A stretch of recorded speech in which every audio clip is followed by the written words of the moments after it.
আলহামদুলিল্লাহ রাব্বিল আলামিন ওয়াসসালাতু ওয়াসসালামু আলা সাইয়্যিদিল মুরসালিন নবিয়িনা মুহাম্মদ ওয়া আলা আলিহি ওয়া সাহবিহি আজমাইন ওয়া মান তাবি'আহুম বিইহসানিন ইলা ইয়াউমিদ্দিন। আম্মা বা'দ, ফাউযু বিল্লাহি মিনাশ শাইতানির রাজীম। কুল আরাআইতুম ইন জা'আলাল্লাহু আলাইকুমুল লাইলা সারমাদান ইলা ইয়াউমিল কিয়ামাহ মান ইলাহুন গায়রুল্লাহি ইয়াতিকুম বিদিয়া আফালা তাসমাউন। কুল আরাআইতুম ইন জা'আলাল্লাহু আলাইকুমুন নাহারা সারমাদান ইলা ইয়াউমিল কিয়ামাহ মান ইলাহুন গায়রুল্লাহ ইয়াতিকুম বিলাইলিন তাসকুনুনা ফি আফালা তুবসিরুন। আল্লাহ পাক রব্বুল আলামিনের সমস্ত প্রশংসা যে আল্লাহ পাক রব্বুল আলামিন রাত দিন সৃষ্টি করেছেন। এর মাধ্যমে আল্লাহ পাক রব্বুল আলামিন বান্দার জন্য, আল্লাহ পাকের সৃষ্টির জন্য বহু উপকারিতা রেখেছেন। সালাত এবং সালাম নাযিল হয়ে নবী মুহাম্মদ রাসূলুল্লাহ সাল্লাল্লাহু আলাইহি ওয়াসাল্লামের উপর, যাকে আল্লাহ পাক রব্বুল আলামিন মানব জাতির হিদায়াতের জন্য পাঠিয়েছিলেন এবং তার মাধ্যমে কোরআনে কারীম আল্লাহ পাক রব্বুল আলামিন মানব জাতির কাছে পৌঁছে দিয়েছেন। আজকে তাফসীর হবে সূরাতুল কাসাসের আয়াত নম্বর ৭১ থেকে শেষ পর্যন্ত ইনশাআল্লাহ। মহান আল্লাহ ৭১ এবং ৭২ এই আয়াতগুলিতে রাত এবং দিনের কথা উল্লেখ করেছেন, যা আল্লাহ পাকের বড় নিয়ামত, এবং শুধু নিয়ামত হিসাবেই উল্লেখ করেননি, এগুলির ওপর নিয়ন্ত্রণ একমাত্র আল্লাহ পাকের। রাতের ওপর দিনের ওপর নিয়ন্ত্রণ, তাসাররুফ একমাত্র আল্লাহ পাকের। যখন রাত দিনের ওপর আল্লাহ পাকের নিয়ন্ত্রণ, তো রাত দিন যেভাবে হয়, সূর্য উদয় হলে দিন হয়, সূর্য অস্ত হলে রাত হয়, সূর্যের উপরে আল্লাহ পাকের নিয়ন্ত্রণ, চন্দ্রের উপর আল্লাহ পাকের নিয়ন্ত্রণ, তারকা নক্ষত্র রাজির উপর আল্লাহ পাক রব্বুল আলামিনের নিয়ন্ত্রণ, সব কিছুর উপর আল্লাহ পাকের নিয়ন্ত্রণ। এটা হচ্ছে আল্লাহ পাকের তৌহিদ, রুবুবিয়ত। একমাত্র আল্লাহ পাক এসবগুলির মালিক। কারো ক্ষমতা নেই যে সূর্যকে থামিয়ে দিতে পারে, কারো ক্ষমতা নেই যে সূর্য অস্ত হয় বিলম্ব করাতে পারে, কারো ক্ষমতা নেই যে সূর্য ওঠায় বিলম্ব করাতে পারে, কারো ক্ষমতাই নেই যে রাতকে বড় করে দিতে পারে, দিনকে ছোট করে দিতে পারে, বা এর বিপরীত কিছু করতে পারে। কারো ক্ষমতায় নেই যে বৃষ্টি নিয়ে আসতে পারে আল্লাহ না চাইলে, কারো ক্ষমতায় নেই যে দুর্ভিক্ষ নিয়ে আসতে পারে আল্লাহ পাক যদি তা না চান। এইভাবে প্রত্যেকটি ক্ষেত্রে আল্লাহ পাকের ওয়াহদানিয়ত, আল্লাহ পাকের একত্বের কথা আমাদেরকে জানতে হবে। সূর্যের উপর যখন নিয়ন্ত্রণের, সূর্যের আলোর উপর কোনো মানুষের নিয়ন্ত্রণ নেই। আল্লাহ পাক রব্বুল আলামিন ইরশাদ করেছেন, কুল, হে নবী বলো, মানে মানুষকে জানিয়ে দাও, আরাআইতুম মানে তোমরা দেখেছো কি? চোখ দিয়ে দেখা এক রকমের, আরেকটা হচ্ছে অন্তর্দৃষ্টি দিয়ে দেখা। অন্তর দিয়ে দেখা মানে চিন্তা করে দেখেছো কি। এই জন্য অনেকেই তাফসীর করতে গিয়ে বলেছে তোমরা চিন্তা করে দেখেছো কি? চিন্তা করে দেখেছো তাহলে বলো। কেউ বলো বলে এই জন্য ব্যাখ্যা করেছেন। তবে আরাআইতুম কাছাকাছি অর্থ যদি এরকম করা হয়, তোমরা চিন্তা করে দেখেছো কি? অন্তর দিয়ে কখনো দেখেছো মানে চিন্তা করেছো কি? ইন জাআলাল্লাহু আলাইকুমুল লাইলা সারমাদান ইলা ইয়াউমিল কিয়ামাহ, যদি আল্লাহ পাক তোমাদের উপর রাতকে স্থায়ী করে দেন, সারমাদান মানে আবাদান, স্থায়ী করে দেন কিয়ামত পর্যন্ত, মানে চিরকালের জন্য। চিরকালের জন্য রাত আর রাতই থেকে গেল, দিনের মুখ দেখতে পেলে না। আল্লাহ যদি এইরকম করে দিতেন যে রাত ছাড়া কোনো দিন নেই, সবসময় রাত, অন্ধকার, মান ইলাহুন গায়রুল্লাহ, আল্লাহ ছাড়া আর কোন ইলাহ আছে, কোন উপাস্য, কোন মাবুদ আছে, ইয়াতিকুম বিদিয়া, যে তোমাদের জন্য দিবালোক নিয়ে আসতে পারে। আল্লাহ যদি রাত করে দেন, সবসময় অন্ধকার করে দেন, তাহলে কোন শক্তি আছে কি যে তোমাদের জন্য আলো নিয়ে আসতে পারে? আফালা তাসমাউন, তোমরা কি কর্ণপাত করো না, শোনো না? তারপর আল্লাহ পাক ইরশাদ করছেন এর বিপরীতটা, কুল, হে নবী বলো, আরাআইতুম, আচ্ছা তোমরা চিন্তা করেছো কি? ইন জাআলাল্লাহু আলাইকুমুন নাহারা সারমাদান ইলা ইয়াউমিল কিয়ামা, যদি আল্লাহ পাক দিনকে স্থায়ী করে দেন কিয়ামত পর্যন্ত, চিরকাল দিন আর দিন থেকে গেল, রাতের মুখ দেখতে পেলে না, এইরকম যদি আল্লাহ পাক করে দেন, মান ইলাহুন গায়রুল্লাহ, আল্লাহ ছাড়া আর কে এমন উপাস্য আছে, মাবুদ আছে, মালিক আছে, ইয়াতিকুম বিলাইলিন, যে তোমাদের জন্য রাত নিয়ে আসতে পারে, অন্ধকার করতে পারে, তাসকুনুনা ফি, যেই রাতের অন্ধকারে তোমরা বিশ্রাম করে থাকো, শান্তি পেয়ে থাকো। সুবহানাল্লাহ। দিনেও যারা ঘুমান, রুমটা যদি অন্ধকার না হয় তো না মানসিক শান্তি হয় না শারীরিক শান্তি হয়, ঘুম আসতে চায় না। অনেকের তো মুডেই ঘুম আসতে চায় না, আর অনেকের হয়তো দীর্ঘদিন এরকম থেকে থেকে অভ্যাস হলো, শান্তির ঘুম হয় না, বিশ্রামের ঘুম হয় না আলোতে। তো যদি আল্লাহ পাক এরকম দিনই রেখে দিতেন, তাহলে তোমাদের জন্য কেউ রাত নিয়ে আসতে পারতো না, সুতরাং তোমাদের বিশ্রামও হইতো না, আরামও হইতো না। আফালা তুবসিরুন, তোমরা কি এসব কথা দেখো না, চিন্তা করে দেখো না, তোমাদের চক্ষু দৃষ্টি দিয়ে দেখো না, তোমাদের অন্তর্দৃষ্টি দিয়ে দেখো না? আফালা তুবসিরুন, একবার আল্লাহ পাক শোনার কথা বলেছেন, কারণ মানুষ শুনে শুনে উপকৃত হয়, আর মানুষ উপকৃত হয় দেখে। বিদ্যা অর্জনের, জ্ঞান হাসিল করার উপায় হচ্ছে মানুষের মধ্যে যে জ্ঞান ঢুকে, আপনার নলেজ বাড়ছে, হয় চোখ দিয়ে ঢুকে, অন্তরে নামায়, হ্যাঁ, ব্রেনে এখানে করে নিয়ে গিয়ে মেমোরিতে স্টক করে, আর না হলে কান দিয়ে ঢুকে, তাই না? দুনিয়ার জীবনে কোনো দৃশ্য দেখেছেন, আর এমন নকশা হয়ে গেছে, সবসময় মনে আছে জীবনে এইরকম আমি দৃশ্য দেখেছি, এমন মানুষ দেখেছি, এমন আচরণ দেখেছি, এমন লড়াই দেখেছি, এমন অবস্থা দেখেছি। হ্যাঁ হ্যাঁ, এগুলো হচ্ছে এই ক্ষেত্রে। লেখাপড়ার ক্ষেত্রে আপনার চোখ দেখেছে আর পড়েছেন, আর চোখ দিয়ে নামছে, তারপরে আপনার হৃদয় সেগুলি উপলব্ধি করছে, তারপরে এখানে স্টক করছেন আপনি। অথবা শুনে শুনে নিরক্ষর মানুষ, পড়াশোনা জানে না, সুতরাং পড়া জানলে তো চোখ দিয়ে উপকৃত হইতে পারতো, এলেম কিছু ভিতরে ঢুকাইতে পারতো, চোখ দিয়ে ঢুকাইতে পারে না, কারণ পড়া জানে না। হ্যাঁ, চোখ দিয়ে শুধু দেখার জিনিস, যা দৃশ্য দেখছে সেগুলি হয়তো মেমোরিতে রাখতে পারবে।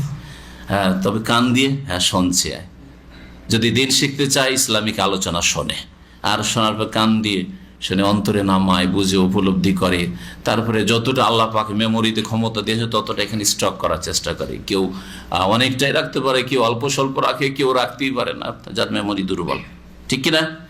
তো আসলে মানুষের শিখা এই চোখ দিয়ে হয়ে থাকে অথবা কান দিয়ে হয়ে থাকে। যত কিছু শিখে মানুষ এই শরীরের মধ্যে ঢুকায় এই চোখ দিয়ে অথবা কান দিয়ে। এই জন্য আল্লাহ পাক একবার আফালা তাসমাউন বলেছেন, তোমরা কি কর্ণপাত করো না, শোনো না? শুনলেও তো মানুষ শিখে। আফালা তুবসিরুন, তোমরা কি দেখো না? দেখলেও তো মানুষ শিখে। তো আল্লাহ পাক রব্বুল আলামিন রাত এবং দিনের মালিক। তারপরে আল্লাহ পাক ইরশাদ করছেন এই বিষয়ে, অমিন রহমাতিহি, এই যে রাত আর দিনের আবর্তন বিবর্তন, এটা হচ্ছে তার রহমতের অন্তর্ভুক্ত, তার করুণা। জাআলা লাকুমুল লাইলা ওয়ান নাহার, আল্লাহ পাক তোমাদের জন্য সৃষ্টি করেছেন রাত এবং দিন, লিতাসকুনু ফিহি, যাতে তাতে তোমরা আরাম বিশ্রাম করতে পারো, তাতে তোমরা শান্তি পাও। রাত দিনের আবর্তন বিবর্তন না হইলে শান্তি হইতো না, আর রুজি রোজগার হইতো না। ওয়ালিতাবতাগু মিন ফাদলিহি, এবং তার অনুগ্রহ রিজিক যাতে করে তোমরা সন্ধান করতে পারো। রাতের কথা উল্লেখ করেছেন আগে, তারপরে দিনের কথা। আর রাত দিনের সৃষ্টির রহস্য সম্পর্কে দুটো জিনিস উল্লেখ করেছে, লিতাসকুনু ফিহি, যাতে শান্তি হাসিল করতে পারো। রাত তোমাদের শান্তির জন্য, বিশ্রামের জন্য, আরামের জন্য। ওয়ালিতাবতাগু মিন ফাদলি, তারপরে দিনের কথা 2 নম্বরে উল্লেখ করেছেন, নাহার, সেজন্য 2 নম্বরে দিনের ফায়দা, উপকারিতা বা দিন সৃষ্টি করার রহস্য আল্লাহ বলছেন ওয়ালিতাবতাগু মিন ফাদলি, যাতে করে আল্লাহ পাকের রিজিক, অনুগ্রহ তোমরা তলাশ করতে পারো। দিনে যেইভাবে রুজি রোজগার করা সম্ভব, দিনে যেইভাবে ব্যবসা বাণিজ্য করা সম্ভব, দিনে যেইভাবে চাষাবাদ করা সম্ভব, দিনে যেইভাবে দুনিয়ার যতগুলি রুজি রোজগারের উপায় আছে, যেইভাবে হাসিল করা সম্ভব, রাতে সম্ভব নয়। রাতে যেইভাবে আরাম বিশ্রাম করা সম্ভব, দিনে সম্ভব নয়। যারা নাইট ডিউটি করে তাদেরকে জিজ্ঞেস করেন যে এই ঘুমে কি তাদের শরীরের চাহিদা পূরণ হয়। যারা রাত্রে কাজকর্ম করে তাদেরকে জিজ্ঞেস করেন যে রাতের কাজকর্ম না দিনের কাজকর্ম ভালো? দিনকে আল্লাহ পাক সৃষ্টি করেছেন কাজকর্ম করার জন্য, আর রাতকে সৃষ্টি করেছেন আরাম বিশ্রাম করার জন্য। দুনিয়ার কাজের ক্ষেত্রে ইবাদত বন্দেগীকে আল্লাহ সুন্দরভাবে সুবিন্যস্ত করেছেন, ভাগ করে দিচ্ছেন। রাতে কিছু অংশ ইবাদত রয়েছে, দিনে কিছু অংশের ইবাদত রয়েছে।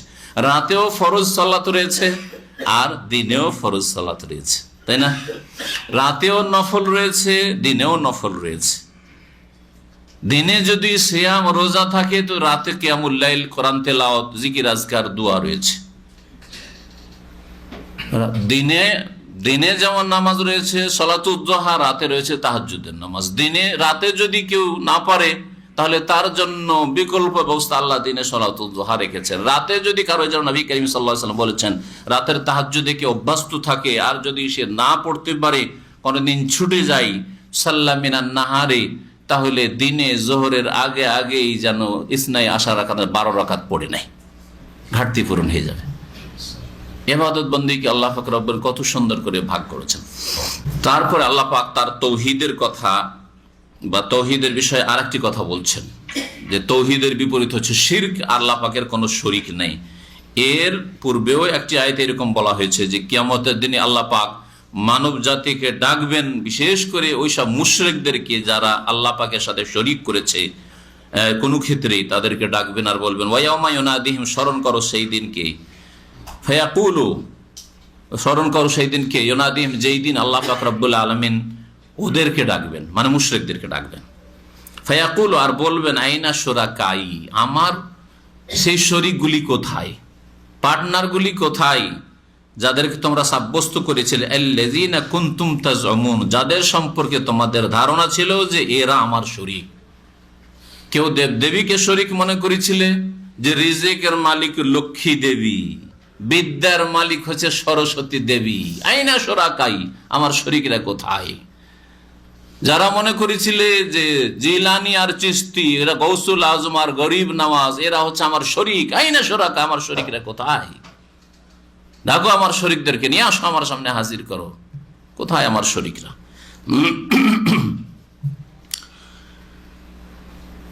কোনো জবাব আসবে না। সেই দিন আল্লাহ পাক রব্বুল আলামিন প্রত্যেক জাতির মধ্য থেকে একজন করে রাসূলকে হাজির করবে, রাসূলকে দাঁড় করবে, জাতিকে দাঁড় করবেন। আসামি সব অপরাধী, মুশরিক, বিদাতি, রাসূলের আদর্শ মানেনি, আর রাসূলকে এনে হাজির করবেন। রাসূলকে ওদের মধ্য থেকে বের করবেন, দাঁড় করবেন না, আর রাসূলকে জিজ্ঞাসা করবেন হাল বাল্লাগতা, তুমি পৌঁছে দিয়েছিলে তোমার দাওয়াত?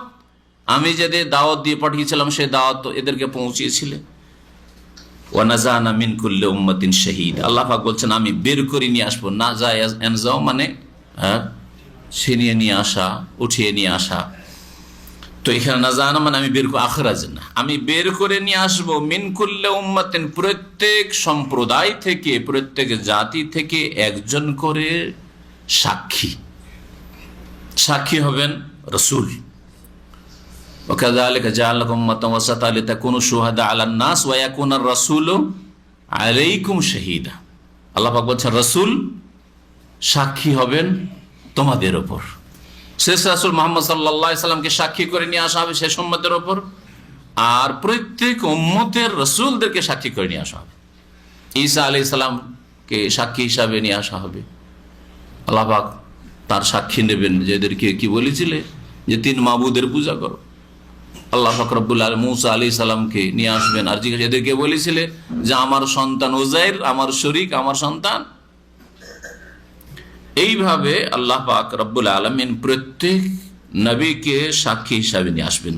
ফাকাইফা ইযা জিনা মিন কুল্লি উম্মাতিন বিশাহীদ ওয়া জিনা বিকা আলা হাউলাই শাহীদা। আল্লাহ পাক আরেকটা আয়াতে ইরশাদ করেছেন কি অবস্থা হবে সেই দিন। ইযা জিনা মিন কুল্লি উম্মাতিন বিশাহীদ, যেই দিন প্রত্যেক জাতি থেকে একজন করে সাক্ষী নিয়ে আসবে। এই আয়াত আরো স্পষ্ট যে প্রত্যেক জাতি থেকে আল্লাহ পাক কি নিয়ে আসবেন? একজন করে সাক্ষী। ওয়াজিনা বিকা, হে নবী তোমাকে নিয়ে আসবো, আলা হাওলাই, এই লোকদের উপর সাক্ষী করে, শাহীদা শেষ উম্মতের উপর। এখানে ওটাই বলা হয়েছে নাযানা মিন কুল্লি উম্মাতিন শাহীদা, প্রত্যেক উম্মত থেকে আমি একজন করে সাক্ষী বের করে নিয়ে আসবো। ফাকুলনা, আর তারপরে ওই উম্মতকে, ওই জাতিকে বলো, মুশরিক জাতিকে, যারা আল্লাহর দিনকে বিকৃত করেছে, আল্লাহর দিনে শিরক ঢুকিয়েছে, আল্লাহর তৌহিদের দিনে, সুন্নতের দিনে বিদআত ঢুকিয়েছে, তাদেরকে আমি বলবো ফাকুলনা হাতু বুরহানাকুম, তোমাদের দলিল প্রমাণ নিয়ে এসো, তোমাদের দলিল প্রমাণ নিয়ে আসো যে আমি শিরকের ধর্ম পাঠিয়েছিলাম, বহুত্ববাদ পাঠিয়েছিলাম। আমি বলেছিলাম যে আমারও শরিক আছে, আমারও মন্ত্রী মিনিস্টার আছে, দফতর ভাগ করে দিয়েছি। কেউ রিজিক দিতে পারে, কেউ রোগ ভালো করতে পারে, কেউ ছেলে মেয়ে দিতে পারে, কেউ মনের কামনা বাসনা পূরণ করতে পারে। সাক্ষী নিয়ে আসো এসবের। ফাআলিমু, সেই দিন ভালো করেই জানতে পারবে, আন্নাল হাক্কা লিল্লাহ, যে ইবাদতের হক আল্লাহর জন্য। আন্নাল হাক্কা লিল্লাহ, হাক্কুল উলুহিয়া, ইবাদতের হক কার? আল্লাহর, লিল্লাহ। সেই দিন বুঝতে পারবে আল্লাহ পাক হক, আর বাকি অন্য কিছুর, অন্য কারো ইবাদত হচ্ছে বাতিল। যালিকা বিআন্নাল্লাহ হুয়াল হক, আল্লাহ পাক ছিল সত্য, হক। এবং ওয়া আন্না মা ইয়াদুনা মিন দুনিহি, আর আল্লাহকে বাদ দিয়ে যাদেরকে ডেকে থাকে মানুষ, ফরিয়াদ করে থাকে, আহ্বান করে থাকে, সেজদা করে থাকে, তারা হচ্ছে বাতিল। দাল্লা আনহুম মা কানু ইফতারুন, আর যা তারা রচনা করেছিল, দুনিয়ায় ধর্ম রচনা করেছিল, আদর্শ রচনা করেছিল, তরিকা রচনা করেছিল, এসবগুলি কি হয়ে যাবে? দাল্লা আনহুম, তাদের থেকে উধাও হয়ে যাবে, সব উধাও হয়ে যাবে, কোনো কিছু থাকবে না।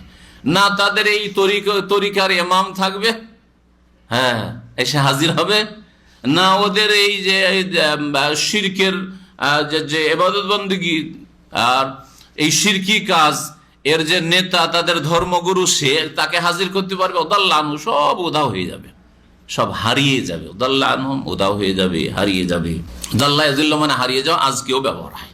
আপনার কোনো জিনিস যদি হারিয়ে যায়, হ্যাঁ, তাহলে বলুন দাল্লা আননি। হ্যাঁ, তারপরে যদি রাস্তা হারিয়ে দেন, দাল্লাত তারিক, রাস্তা হারিয়ে ফেলেছি, হ্যাঁ, রাস্তা হারিয়ে গেছে। এই জন্য নবী করিম সাল্লাল্লাহু আলাইহি ওয়াসাল্লাম, একটি হাদিস রয়েছে, ওয়া ইরশাদুকার রাজুলা ফি আরদিদ দালালি লাকা সাদাকা, যদি কোনো মানুষ রাস্তা হারিয়ে ফেলে, তাকে যদি রাস্তা বাতলিয়ে দাও, রাস্তা হারিয়ে দিয়েছে, যাবে রিয়াজ, রাস্তা হারিয়ে কোন রাস্তা ধরেছে, কোনো হদিসই পায় না, যাবো কোন দিয়ে। ইরশাদুকার রাজুলা, কোনো মানুষকে রাস্তা দেখিয়ে দেওয়া তোমার, ফি আরদিদ দলালি, এমন জায়গায়, এমন ভূমিতে যেখানে রাস্তা হারিয়ে ফেলে, দলাল এখানে বলা হয়েছে, রাস্তা হারিয়ে ফেলেছে, এটা কি? সাদাকা। নবী সাল্লাল্লাহু আলাইহি ওয়াসাল্লাম সাদকা এটা।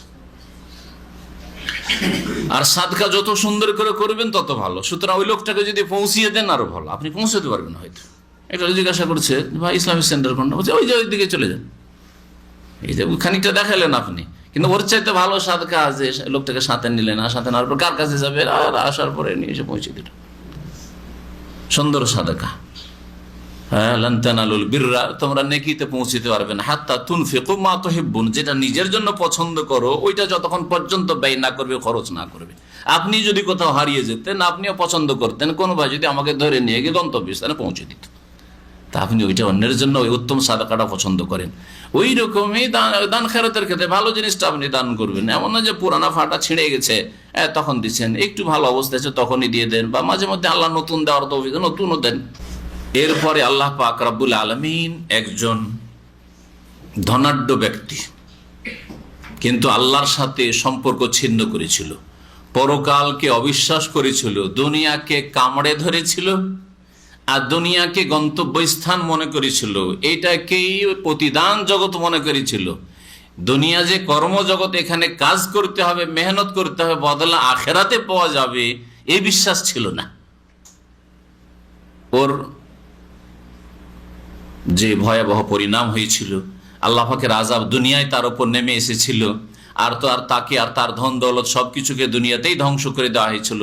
মানব জাতির ইতিহাসে কিয়ামত পর্যন্ত যত মানুষ আসবে, সকলের জন্য এতে দর্শ রয়েছে, শিক্ষণীয় বিষয় রয়েছে। তার ঘটনা আল্লাহ পাক এখানে বর্ণনা করেছেন, সে হচ্ছে কারুন। হ্যাঁ, কারুন। আল্লাহ পাক রব্বুল আলামিন ইরশাদ করেছেন, ইন্না কারুনা কানা মিন কওমি মূসা, নিঃসন্দেহে কারুন মুসা আলাইহিস সালামের বংশেরই একজন লোক ছিল। তাফসীরকাররা বলেছেন যে মুসা আলাইহিস সালামের চাচাতো ভাই ছিল এই কারুন। কানা ইবনু আম্মিহি, আব্দুল্লাহ বিন আব্বাস রাদিয়াল্লাহু তাআলা আনহু সাহাবায়ে কেরামদের মধ্যে বড় মুফাসসির, তিনি বলছেন যে চাচাতো ভাই, চাচার ছেলে ছিল এই কারণ মুসা আলাইহিস সালামের। তাহলে বংশের সম্পর্ক মানুষের কাজে আসবে না যদি আকীদা আমল সুন্দর না থাকে, ঈমান সুন্দর না থাকে। মুসা আলাইহিস সালামের চাচাতো ভাই হওয়া যদি কাজে না আসে, তাহলে কোনো আলেমের আর হুজুরের বংশের হওয়া কাজে আসবে? মুহাম্মদ রাসূলুল্লাহ সাল্লাল্লাহু আলাইহি সাল্লামের বংশের শুধু না, একেবারে দরদি হিতাকাঙ্ক্ষী আবু তালেব হয়েও যদি কাজে না আসে, হ্যাঁ, জান্নাতে না নিয়ে যেতে পারে নবী করিম সাল্লাল্লাহু আলাইহি সাল্লাম। কারণ ঈমানবিহীন আর সহি আকীদাবিহীন আমলবিহীন মানুষকে কেউ উদ্ধার করতে পারবে না। দ্বীন ইসলাম শিখিয়েছে যে মানুষ নিচে থেকে নিচে স্তর থেকে ঈমান আমলের মাধ্যমে ওপর থেকে ওপর স্তরে চলে যেতে পারে। আর ওপর যতই ওপরে চলে যাক, হ্যাঁ, বংশীয় দিক থেকে, পয়সার দিক থেকে, সামাজিক দিক থেকে ঈমান আমল যদি খারাপ করে, তাহলে আসফালা সাফিলিন নাও আসফালা সাফিলিন, নিচে থেকে নিম্ন স্তরে আল্লাহ পাক রব্বুল আলামিন নামিয়ে দেবেন। আল্লাহ পাক ইরশাদ করেছেন যে কারুন মুসা আলাইহিস সালামের সম্প্রদায়েরই ছিল। ফাবাগা আলাইহিম, কিন্তু জুলম অত্যাচার করেছিল মুসা আলাইহিস সালামের জাতির উপর, নিজের বংশের লোকদের উপরে জুলম অত্যাচার করত। কিভাবে জুলম অত্যাচার করত? তাফসীর কারগণ দুটি কথা বলেছেন। একটা কথা হচ্ছে যে সে ধনের গর্বে, অহংকারে এমন ফেটে পড়েছিল যে মানুষের উপর জুলম অত্যাচার করত, না অন্যায় করত, তুচ্ছ মনে করত। আপনি যদি কারো ধন সম্পদ বেঈমানিও না করেন, কাউকে মারধরও না করেন, কাউকে খুনও না করেন, শুধু আপনাকে আল্লাহ পাক উপরে উঠিয়েছেন সেজন্য তুচ্ছ মনে করেন, হ্যাঁ, এরা আমার কাছে কিছুই না, এরা সব ঘোড়ার ডিম, আমি একমাত্র, এইরকম যদি মনে করেন, তো এটাই হচ্ছে জুলম অত্যাচার করা, বাড়াবাড়ি করা। এটা তার মধ্যে ছিল। দাম্ভিকতা দেখাতো যে আমি, এই আনা শব্দটা খুব খারাপ শব্দ। আরবিতে আনা আর বাংলায় আমি, আমি এই কথা খুব খারাপ। কখনো আমি শব্দ নিজের মধ্যে নিয়ে আসবেন না, যে আমি হয়ে গেছি, আমি পয়সালা হয়ে গেছি, আমি বুদ্ধিমান হয়ে গেছি, আমি আল্লামা হয়ে গেছি, আমি এত বড় হয়ে গেছি, আমি এত খ্যাতি লাভ, এ আমি শব্দ বাদ দেন, তাহলে দেখবেন যে অহংকার মুক্ত হইতে পেরেছে। আর অন্যান্য তাফসীর কারগণ বলেছেন যে শুধু এই জুলুম ছিল যে দাম্ভিকতা, অহংকার করা, নিজেকে বড় মনে করা, অন্যদেরকে হেকারত করা, তুচ্ছ মনে করা, এইটুকু শুধু ছিল না, বরং এ ছিল কি, এছাড়া বনি ইসরায়েলদের যেহেতু ধনাঢ্য ব্যক্তি, পুঁজিওয়ালা মানুষ ছিল, সেজন্য একে ফেরাউন চয়েস করেছিল বনি ইসরায়েলদের গভর্নর হিসাবে, যে দেশ তো আমার, ফেরাউনের দেশ, আর আমার পক্ষ থেকে এই জাতি বনি ইসরায়েলদের জন্য একজন শাসক লাগবে, গভর্নর লাগবে, আর সেটা কারণকে এই পদ দিয়েছিল, ওতে ফেটে পড়েছিল, যার ফলে ফেরাউন একে ডান্ডা হিসাবে ব্যবহার করত। আজকাল বড় জালেমরা ছোট জালেমদেরকে লাঠি হিসাবে ব্যবহার করে না? বড় জালেম আরামে ভোগ বিলাসের জীবনে বসে আছে, রাস্তায় নামিয়ে দিয়েছে, লাঠি নামিয়ে দিয়েছে, তোরা কর, মারামারি কর, সব লাঠি, এই মিছিলকারীর সব লাঠি, হ্যাঁ। তারপরে নিরীহ মানুষদের জুলম অত্যাচার যারা করছে, সে পুলিশও হইতে পারে, এগুলো হচ্ছে লাঠি, সব জালেম শাসকদের লাঠি। এইরকমই আপনারা বিভিন্ন কোম্পানিতে চাকরি করেন, জীবনে বড় ওই মালিক বা বসকে দেখতে পান না, এমন জালেমদেরকে ফোরম্যান আর সুপারভাইজার চাপিয়ে দিয়েছে, এগুলি সব শয়তান লাঠি, সব ওই বড় মালিকের লাঠি, সব জুলমের লাঠি, অত্যাচারের লাঠি। কারো বেতন দিচ্ছে না, কারো ছুটি দিচ্ছে না, কারো সার্ভিস বেনিফিট দিচ্ছে না, কারো উপর কত রকমের জুলম অত্যাচার করছে। গতকালকে এক ভাই টেলিফোন জেদ্দা থেকে যে এমন এক জালেমকে সুপারভাইজার পাঠিয়েছে, এতদিন কাজ করলাম, আর সে আইডিয়াল ওয়ার্কার হয়েছিল, আর সে বলছে যে 15 মিনিট আগেই ও 15 মিনিট কেটে নেয়, মানে এখন ডিউটির সময় শুরু হয়নি, ডিউটির সময় ঠিকভাবে এসছে, তারপরে 15 মিনিট 20 মিনিট কেটে বসে আছে, আগে আসলেও। এইরকম জুলম অত্যাচার আজকাল এই লাঠিগুলো করে থাকে, জালেমদের লাঠি এরা, ফোরম্যান, সুপারভাইজার, এইরকমই যারা আছে ওই রকম কোন পদে, এরা অধিকাংশই জালেমদের ডান্ডা, লাঠি। কিয়ামতের দিনে জবাব দিতে হবে। এবং এদের সম্পর্কে শুনে রাখেন, একটা হাদিস মনে পড়লো, নবী করিম সাল্লাল্লাহু আলাইহি সাল্লাম বলেছেন যে এরা হচ্ছে মিন আহলিন নার, সিনফান মিন আহলিন নার, সহিহ মুসলিমের হাদিস। দুই শ্রেণীর মানুষ আছে, এরা জাহান্নামী। দুই শ্রেণীর মানুষ আছে, তারা জাহান্নামী। এক শ্রেণীর মানুষ মহিলারা, নিসাউন কাসিয়াতুন আরিয়াতুন মুমিলাতুন মাইলাতুন রউসুহুন্না কাসিনামাতিল বুখতিল মাইলা লা ইয়াদখুলনাল জান্নাতা ওয়া লা ইয়াজিদুনা রিহা ওয়া ইন্না রিহা লা তুজাদু মিন মাসিরাতি কাযা ওয়া কাযা। মহিলা বেহায়া, বেপরদা, আর খোপা বড় করে বাঁধে অথবা টাইট কাপড় পরে, আর শরীরের যে উঁচা নিচা সব বোঝা যায়, কোন দিকে কতটা কত ইঞ্চি উঁচা হয়ে আছে, এইদিকে বা উঁচা হিলওয়ালা স্যান্ডেল জুতা পরে, আর তারপরে এই ঝুঁকে, দোলনার মতো ঝুঁকে, আর খুব মজা নেই যুবক ফাসেকরা। রউসুহুন্না কাসিনামাতিল বুখত, আর মাথার এই খোপা এমন করে বাঁধা থাকে বুখতি উটের চূড়ার মতো হয়ে থাকে। লা ইয়াদখুলনাল জান্নাহ, এরা জান্নাতে যাবে না। বেহায়া বেপরদা মহিলা যারা নিজেরা আকৃষ্ট হয় যুবকদের দিকে, আর যুবকদেরকে নিজের দিকে আকৃষ্ট করে ফিতনায় ফেলে, বহু মানুষের ইমানকে কমজোর করে দেয়। এবার বেহায়া বেপরদা আর টাইট পোশাক বা উলঙ্গ অর্ধ উলঙ্গ পোশাক পরার কারণে তাদের দিকে তাকাতে থাকে, আর এইভাবে তারা জাহান্নামে যায়। লা ইয়াদখুলনাল জান্নাহ, এরা জান্নাতে যাবে না। ওয়া লা ইয়াজিদুনা রিহা, জান্নাতের সুগন্ধিও পাবে না। অথচ জান্নাতের সুগন্ধি 40 বছর, কোন হাদিসে রয়েছে, কোন হাদিসে 70 বছর, এত দূর থেকে আসে। নবী করিম সাল্লাল্লাহু আলাইহি ওয়াসাল্লাম আর এক শ্রেণীর লোকের কথা বলেছেন। ওরা বলছেন যে রেজালুন মাহুম সিয়াত।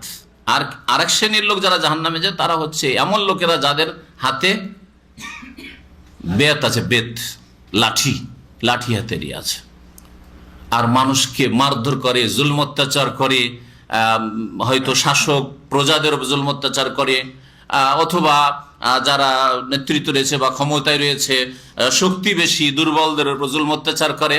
যারা আমাদের দেশে সামাজিক ক্ষেত্রে দেখবেন যে একটা বংশ যদি দুর্বল হয় আর এক বংশ শক্তিশালী, তো সেই বংশের এত লাঠি যে এইগুলোকে সবকে গোলাম বানিয়ে রেখেছে। যারা গরিব মানুষ অথবা দুর্বল জনবলের ক্ষেত্রে তাদেরকে গোলাম বানিয়ে রেখেছে। এই শ্রেণীর লোক, এইরকম যারা সামাজিক জালেম আর রাষ্ট্রীয় জালেম, এরা জান্নাতে যাবে না, বা ওদের সাথে সহযোগিতা করে, তাদের লাঠি হিসাবে ব্যবহৃত হয়, এরা জান্নাতে যাবে না, নবী করিম সাল্লাল্লাহু আলাইহি ওয়াসাল্লাম বলেছেন। তো এই কারুণ্য ফেরাউনের এক লাঠি ছিল বড়। ফেরাউন যাই বলতো, জুলম অত্যাচার করতে, তাই করতো। ফাবাগা আলাইহিম ওয়া আতাইনাহু মিনাল কুনুজ, আর আমি তাকে পরীক্ষামূলক ধনভাণ্ডার দিয়েছিলাম। কানজ, ধনভাণ্ডার, অনেক ধনভাণ্ডার, বহু বচন আল্লাহ বলেছে। ধনভাণ্ডার এমন বেশি ধনভাণ্ডার দিয়েছিলাম যে মা ইন্না মাফাতিহাহু লাতানু বিল উসবাতি উলিল কুওয়া, যে তার চাবিগুলো, এই ধনভাণ্ডারের চাবিগুলি, লাতানু বিল উসবা, ঝুঁকিয়ে দিত। শাব্দিক অর্থ করছে না আয়ানো, মানে ঝুঁকিয়ে দেওয়া, ঝুঁকে যাওয়া, বা এসছে মোতাদ্দি হয়েছে, ঝুঁকিয়ে দিত। বিল উসবা উলিল কুওয়া, এক দল, এক উসবা মানে দল, আর উলিল কুওয়া মানে বলবান, শক্তিশালী। এক দল বলবান লোকদেরকে, পুরুষদেরকে ঝুঁকিয়ে দিত তার ধনভাণ্ডারের চাবিগুলি বহন করা।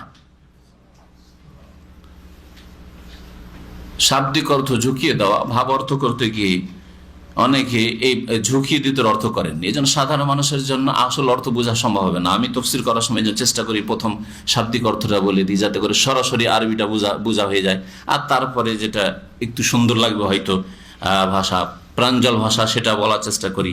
লাতানু বিল উসবাতে উলিল কুওয়া, একদল বলবান লোকদেরকে, পুরুষদের জন্য কষ্টসাধ্য হয়ে যেত। তার ধনভাণ্ডারের চাবিগুলো বহন করা একদল বলবান লোকদের জন্য কি হয়ে যেত? কষ্টসাধ্য হয়ে যেত। এই কষ্টসাধ্যের অর্থ অনেকে করেছে। কষ্টসাধ্য হইলে মানুষ ঝুঁকে যায়। হাতে যদি বোঝা থাকে, 20 কিলো 30 কিলোর বোঝা, তখন বোঝা যায় যে লোকটার শক্তি কতটা। যদি সোজা হয়ে চলছে, এক হাতে সোজা হয়ে চলছেন আপনি, তাহলে 30-40 কিলো উঠেছে, তারপর একটু বাঁকা হচ্ছেন। আর যদি নিয়ে যাচ্ছেন উঠিয়ে, কিন্তু কাত হয়ে যাচ্ছেন, ঠিক না?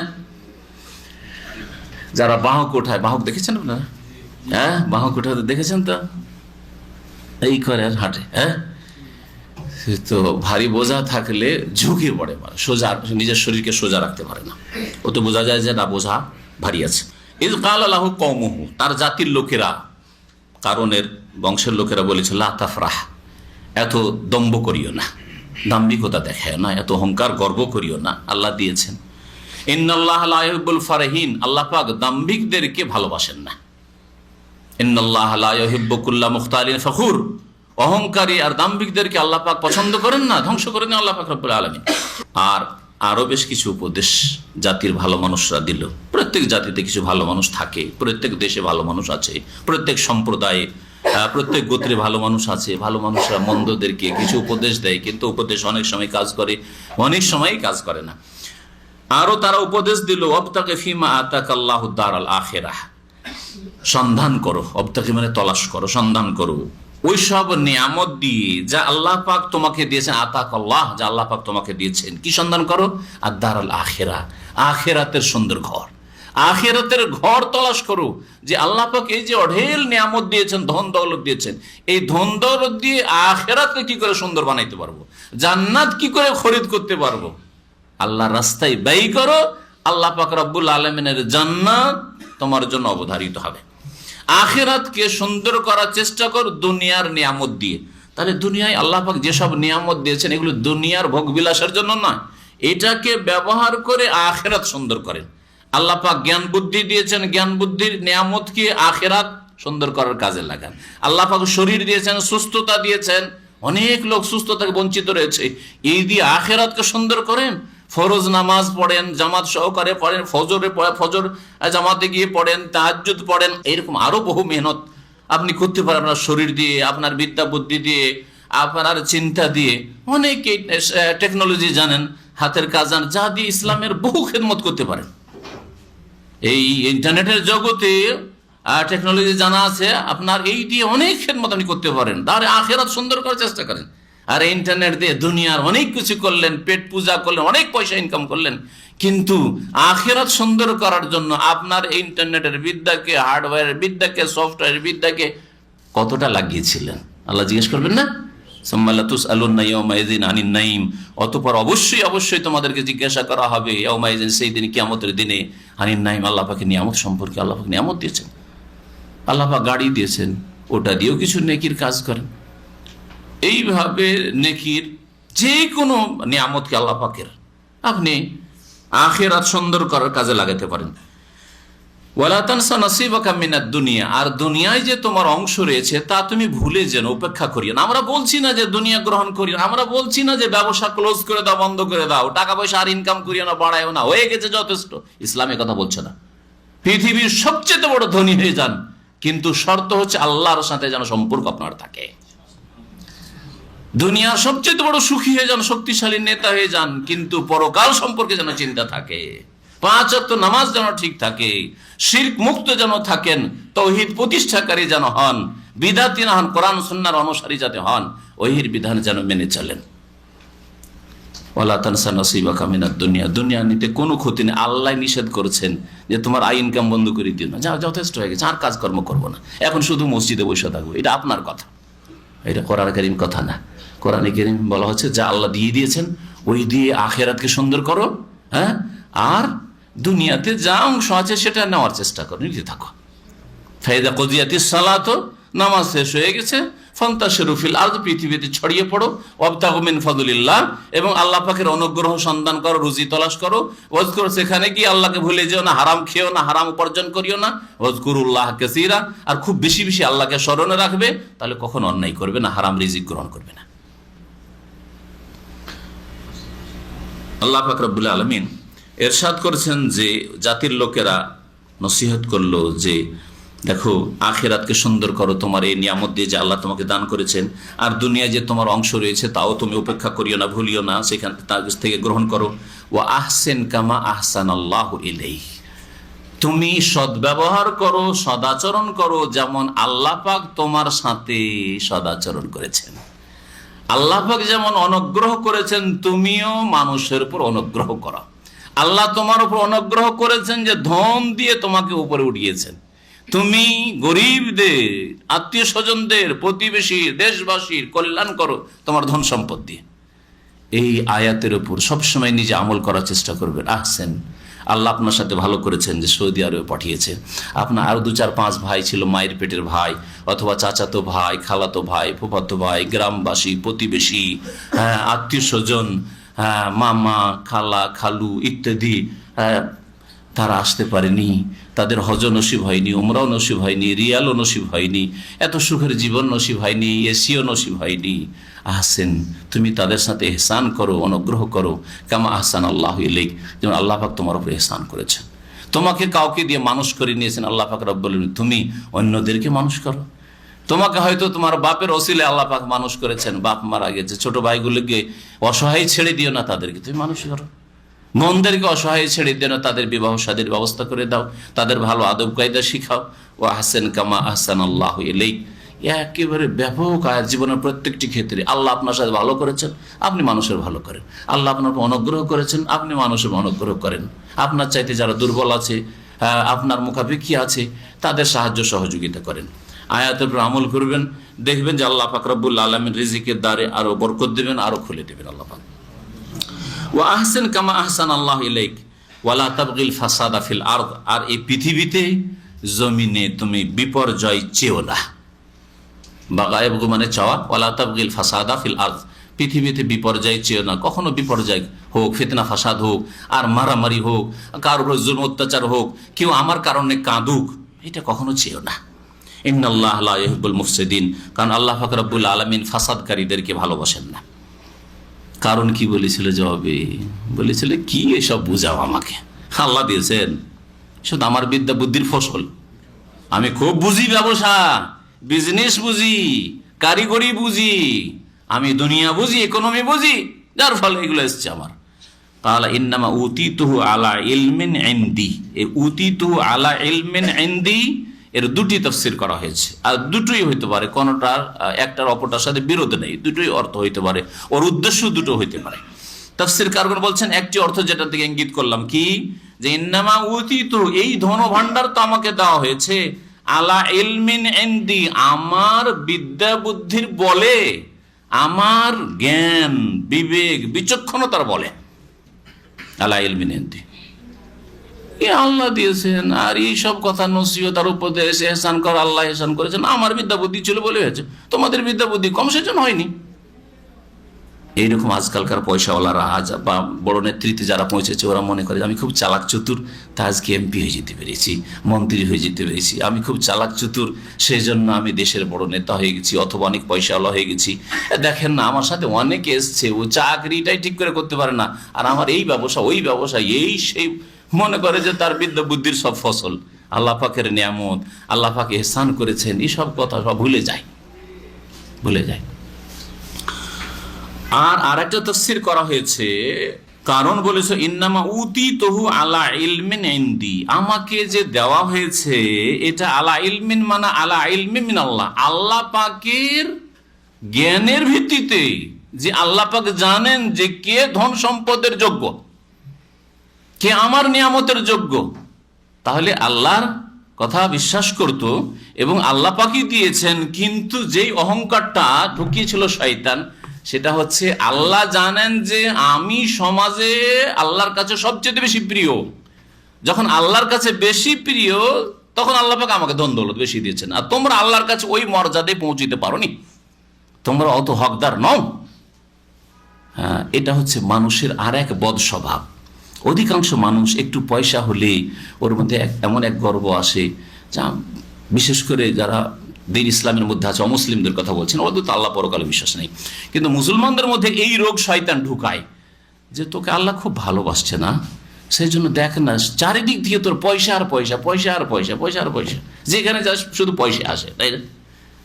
আর দেখ না এইসব লোকেরা যেখানে যায় মার খায়, যেখানে যায় ক্ষয়ক্ষতি হয়, যেখানে যায় ক্ষয়ক্ষতি হয়, ওদের চাইতে বেশি আমাকে আল্লাহ ভালোবাসছে। ভালো চাকরি পেয়ে গেলে, ভালো ব্যবসা বাণিজ্য করতে পারলে, ভালো কিছু ইনকাম সোর্স পেয়ে গেল, আমাকে আল্লাহ খুব ভালোবাসে। একই সাথে এসেছিলাম, না আমার 5,000 রিয়াল হয়ে গেছে, 1,000ই পড়ে আছে, আমাকে আল্লাহ খুব ভালোবাসে, আমি নামাজ রোজা করি, ওর ফল যেন দুনিয়াতে আল্লাহ দিয়ে দিচ্ছে। ভুল কথা। কখনো মনে করবেন না যে আমার নামাজ রোজা হজ যাকাত আর তাকওয়া পরেজগারের জন্য আল্লাহ পাক আমাকে দিয়ে দিয়েছেন, আমি খুব ভালো, এইসব লোক চাইতে আমি ভালো। এটা হচ্ছে কারণের চরিত্র, এটা হচ্ছে আর এক ব্যক্তি। সূরা জুমার এই মর্মে এর সমর্থনে একটি আয়াত রয়েছে। মানুষকে যখন নিয়ামত দেওয়া হয় তখন বলে যে ইন্নামা উতিতুহু আলা ইলম, আল্লাহ জানেন যে কাকে দিতে হবে আর কাকে দিতে হবে না। আল্লাহ জানেন যে আমি পাওয়ার যোগ্য, আমার আল্লাহর কাছে পাওনা আছে, তাই আল্লাহ দিয়েছেন। আল্লাহর কাছে কোনো পাওনা নেই। তোমার কি করে রেখেছো আল্লাহর কাছে তোমার পাওনা আছে যে তোমাকে দিয়েছেন, আর অন্যদের পাওনা নেই, সেজন্য অন্যরা পাওয়ার হক রাখে না, সেই জন্য আল্লাহ দেননি। বরং আল্লাহ পাকের পরীক্ষা। আল্লাহ পাক তারপরে বলছেন ওই আয়াত সূরা জুমারে বাল হিয়া ফিতনা, বরং আল্লাহ পরীক্ষা স্বরূপ দিয়েছেন। তোমাকে আল্লাহ খুব ভালোবাসেন সেই জন্য দুনিয়ার সুখ দিয়েছেন এই কথা নয়, বরং আল্লাহ পাক পরীক্ষা স্বরূপ দিয়েছেন। তারপর আল্লাহ পাক ইরশাদ করেছেন আল্লাহর বাণী, আওয়ালাম ইয়ালাম, এই কারণ কি জানেন না, আন্নাল্লাহ কাদ আহলাকা মিন ক্বাবলিহি মিনাল কুরুনি মান হুয়া আশাদ্দু মিনহু কুওয়াতান ওয়া আকসারু জামআ। এই কারণ কি জানে না যে আল্লাহ পাক রব্বুল আলামিন তার পূর্বে ধ্বংস করেছেন বহু জাতিকে, মিনাল কুরুন, বহু জাতিকে, যারা মান হুয়া আশাদ্দু মিনহু কুওয়াতান, যারা এই কারণের চাইতেও বেশি শক্তিশালী ছিল, ওয়া আকসারু জামআন, আর ধন সম্পদের প্রাচুর্যে ওর চাইতে বেশি ছিল, ওর চাইতে বড় বড় ধনী ছিল, তাদেরকে আল্লাহ ধ্বংস করেছেন। এই কথা কারণ জানে না। ওয়ালা ইউসআলু আন যুনুবিহিমুল মুজরিমুন, আর অপরাধীদেরকে তাদের পাপ সমূহ সম্পর্কে জিজ্ঞাসা করা হয় না ধ্বংসের পূর্বে। এই অংশটুকুর তাফসীর কি? অংশের তাফসীর হচ্ছে যে মানুষের পাপ যখন বেড়ে যায় আর আল্লাহ পাকের শাস্তি যখন অবধারিত হয়ে যায়, যখন আল্লাহ পাক কোনো জাতির বা কোনো ব্যক্তির অধপতন ধ্বংস চান, তখন আল্লাহ পাক জিজ্ঞাসা করেন না এই কথা, হ্যাঁ, কোনো ফেরেশতা পাঠিয়ে অথবা রসুল পাঠিয়ে যে তুই এত পাপ কেন করলি, তোর জন্য আযাব আসছে, কিন্তু না, আগেই জানিয়ে দেওয়া হয়েছে যে দেখো সোজা রাস্তায় থাকো, আল্লাহ পাকের নিয়ামতের শুকরিয়া আদায় করো, আল্লাহ পাক নিয়ামত দিয়েছেন তা তোমার পরীক্ষার জন্য, আর যদি আল্লাহ কখনো কষ্ট দেন, কাউকে কষ্ট দেন, তাও পরীক্ষার জন্য। এগুলি আল্লাহ পাকের দুনিয়ায় পরীক্ষা। ওয়ালা ইউসআলু আন যুনুবিহিমুল মুজরিমুন, অপরাধীদেরকে যখন ধ্বংস করা হয়, ধ্বংসের পূর্বে তাদেরকে জিজ্ঞাসা করা হয় না যে তুই এটা কেন করলি, এটা করলি কেন, সেই জন্য ধ্বংস করা হচ্ছে, এই কথা জিজ্ঞাসা করা হয় না। হঠাৎ করে আল্লাহ পাকের আযাব চলে আসে। ফাখারাজা আলা কওমিহি ফি জিনাতিহি, একদিন কারণ আমোদ ফুর্তি করতে আর প্রদর্শনীর জন্য, দেখাবার জন্য যে আছি আমি, আর আমার ধন দৌলত আছে, আর আমার জনবল আছে, দেখ আমার পেছনে কত লোক ঘুরে। নেতাদের কিন্তু এরকম ধারণা হয়ে যায়। হ্যাঁ, এটা হচ্ছে কারণী চরিত্র। কখনো এরকম মনে যেন না হয় যে আমার অনেক ভক্ত আছে, দেখ যেখানে যায় আমার সাথে দল আর দল। আল্লাহ পাক হেফাজত করেন, আল্লাহ পাক যেন আমাদেরকে বাঁচান এই সব চিন্তা থেকে।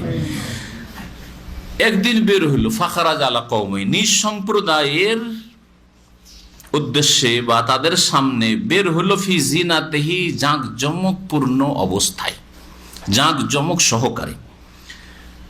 এই তার জাঁকজমক, ধন দৌলত, আর তার যে সওয়ারি, আর তার সাথে শত শত লোক, তার ভক্ত, এইসব দেখে কালাল্লাযিনা ইউরিদুনাল হায়াতাদ দুনিয়া, যারা দুনিয়ার পূজারী, অনেক দুনিয়াদার লোকের আছে, ওফ কত সুখের জীবন রে, কারণ রে, আমরা যদি একটু পেতাম এইরকম, হ্যাঁ, আমরা যদি পেতাম। একজন আলেমের কথা মনে হলো, এরকম আলেম সমাজ আমাদের দেশে আছে। মদিনা ইউনিভার্সিটিতে প্রথম যখন অ্যাডমিশন হলো তখন একসাথে শিক্ষকতা করতাম, বুড়ো মানুষ, 70-75 বছর বয়স, আর আমার বয়স তখন 25-26-এর মধ্যে বা তারও কম।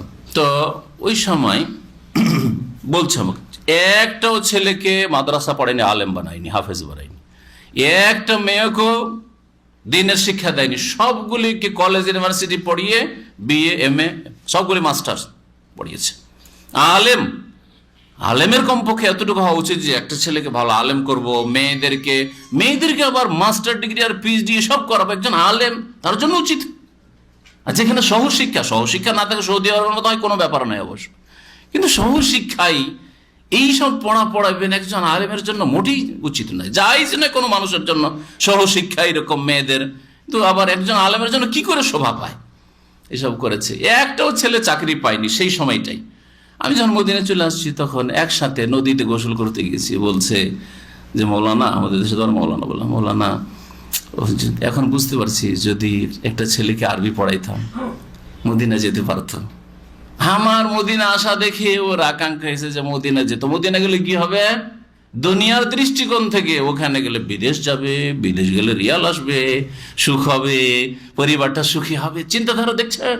এই নয় যে মদিনা গিয়ে কোরআন হাদিসের উচ্চ শিক্ষা লাভ করবে, তাই যদি আকাঙ্ক্ষা হয়তো ছোট থেকে কোরআন হাদিস পড়াইতো বাচ্চাদেরকে। বুঝতে পারছেন তো? দুনিয়াদার লোকদের চিন্তাধারা এরকম। আপনার যখন সুখ দেখবে তখন হাই হাই করা শুরু করবে যে আমি যদি এর মতোই করতাম। এই জন্য দিন পড়া লোকেরা, যারা দিন চর্চা করে, দিনের উপর আমল করে, কোরআন এবং হাদিস মেনে চলে, ধার্মিক লোক, তাদের সুখ হলে তারা কেউ বেকার নেই, তারা কেউ মানে আর্থিক দিক থেকে দুর্বল নেই, বা তারা মানে কোনো পেরেশানিতে নেই। তাদের সুখ শান্তি দেখলে অন্যরা, দুনিয়াদাররা, পেট পূজারীরা আকাঙ্ক্ষা করে যে হাই যদি ওদের মতো এরকম করতাম। কিন্তু শুরু থেকে না করার মন মানসিকতা নেই যে আমরাও দিনদার হব, আমরা ছেলে মেয়েদেরকে দিনদার করবো, নামাজি বানবো, আমরাও কোরআন হাদিসের শিক্ষা দেবো না। তো ওই রকমই কারণের বংশের যারা দুনিয়াদার, কারাল্লাযিনা ইউরিদুনাল হায়াতাদ দুনিয়া, ওই সব লোকেরা বলল যারা দুনিয়ার জীবনের সুখ চাই, ইয়া লাইতা লানা মিসলা মা উতিয়া কারুন, হায় যদি আমাদের জন্য তাই হতো যা কারুনকে দেওয়া হয়েছে। কারুনকে যেমন ধন সম্পদ দেওয়া হয়েছে অঢেল, ওই রকম যদি আমাদেরকেও দেওয়া হইতো। ইন্নাহু লাযু হাজ্জিন আযীম, এ তো বড় ভাগ্যবান গো, এই কারণ তো বড় ভাগ্যবান।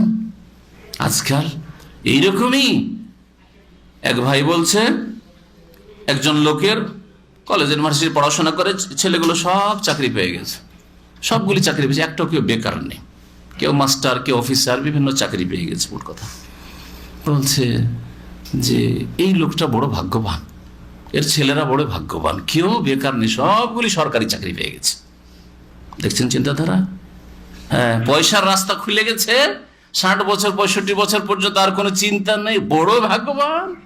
এটা কারুনের কথা, এটা একজন দিনদার মুসলিমের কথা নয়। আমি জিজ্ঞেস করলাম যে ওই মাস্টারগুলি, ওনার ছেলেগুলো নামাজ পড়ে? যে না, নামাজ পড়ে না। বলে আলহামদুলিল্লাহ, ভাগ্যবান মোটেই নয়, হতভাগা মরদুদ।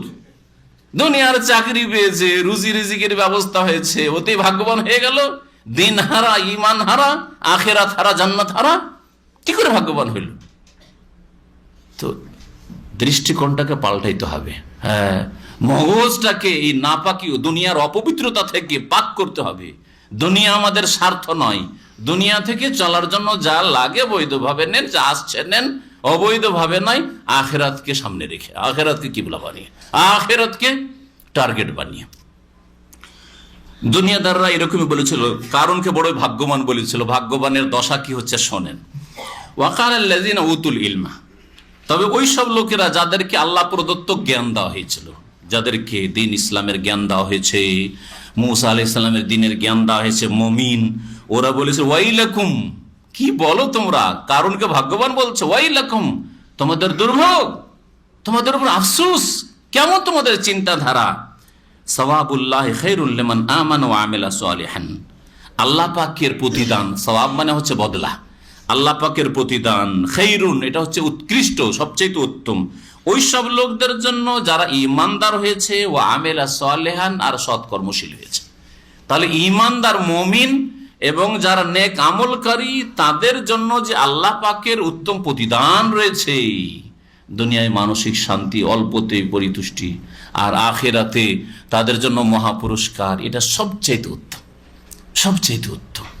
সওয়াবুল্লাহি খায়র, আল্লাহ পাকের বদলা মুমিনদের জন্য, নেক লোকদের জন্য এটা সবচেয়ে ভালো। ওয়ালা ইউলাক্কাহা ইল্লাস সাবিরুন, কিন্তু দুনিয়াতে অধিকাংশ লোক অধৈর্য। এটা কে হাসিল করে? ওয়ালা ইউলাক্কাহা, এটা অর্জন করতে পারে না একমাত্র ধৈর্যশীল ছাড়া। ধৈর্যশীল যারা, ধৈর্য ধারণকারী, তারাই এই আল্লাহ পাকের সওয়াব, আল্লাহ পাকের প্রতিদান হাসিল করতে পারে। দুনিয়ায় অল্পতে মানসিক শান্তি, যেই অবস্থায় আছে সেই অবস্থায় খুব খুশি, এইটা একমাত্র ধৈর্যশীলরা হাসিল করতে পারে। আখেরাত সুন্দর কে করতে পারে? আখেরাতের প্রতিদান কে পাবে? যারা দুনিয়ায় ধৈর্য ধারণ করেছে, হারাম থেকে ধৈর্য ধারণ করেছে, নেক আমলের ওপর অটল থেকে ধৈর্য ধারণ করেছে, বালা মুসিবতের সময়, ঝুঁকির সময়। ওয়ালা ইউলাক্কাহা ইল্লাস সাবিরুন, ধৈর্য 3 প্রকার। বালা মুসিবতের সময় ধৈর্য ধরতে হবে, গুনাহ থেকে, হারাম থেকে, অন্যায় থেকে বেঁচে থাকার ক্ষেত্রে ধৈর্য ধরতে হবে, আর দিনের উপর অটল থাকার ক্ষেত্রে ধৈর্য ধারণ করতে হবে। এরাই দুনিয়া এবং আখেরাতের শান্তি হাসিল করে। ফাখাসাফনা বিহি, আল্লাহ পাক বলছেন এই কারুন, যাকে লোকেরা ভাগ্যবান বলছিল, পেট পূজারীরা, তাকেও ধসিয়ে দিলাম, মাটিতে ধসিয়ে দিলাম। খাসাফা ইয়াখসিফু মানে মাটিতে পুঁজে দেওয়া, ধসিয়ে দেওয়া। অবেদারিহি আল আরদা, তাকে এবং তার ঘর বাড়িকে ধসিয়ে দিলাম, আল আরদা মাটিতে, ভূমিতে ধসিয়ে দিলাম। ফামা কানা লাহু মিন ফিয়াতিন ইয়ানসুরুনাহু মিন দুনিল্লাহ, কোন শক্তি ছিল না, ফিয়াতুন মানে দল, কোন তার দল ছিল না যে তার সাহায্য করবে আল্লাহ ছাড়া। ওমা কানা মিনাল মুনতাসিরিন, আর সে নিজেও আত্মরক্ষা করতে পারেনি, সে নিজেও আত্মরক্ষাকারীদের অন্তর্ভুক্ত হতে পারেনি। মুনতাসির মানে হয় প্রতিশোধ গ্রহণ করা, আর সে প্রতিশোধ গ্রহণকারীদেরও অন্তর্ভুক্ত হতে পারেনি যে এর প্রতিশোধ নেব। দুনিয়ার ক্ষেত্রে কেউ যদি ক্ষয়ক্ষতি করে আপনার, তো বদলা নিতে পারবেন। ও আপনার মতো দুর্বল মানুষ, হ্যাঁ ঠিক আছে, আমার ক্ষয়ক্ষতি করলি, আমিও চান্সে আছি, সুযোগ পেলে তোরও ক্ষতি করব।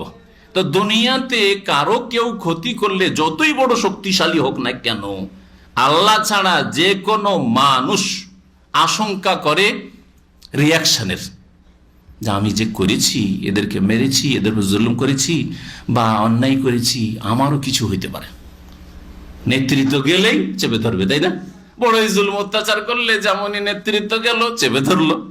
আবার ওরাও যদি বাড়াবাড়ি করে, আবার আসবে 2-4-5 বছর পরে, তখন ওরা চেপে ধরবে। এই আশঙ্কা থাকছে, তাই না?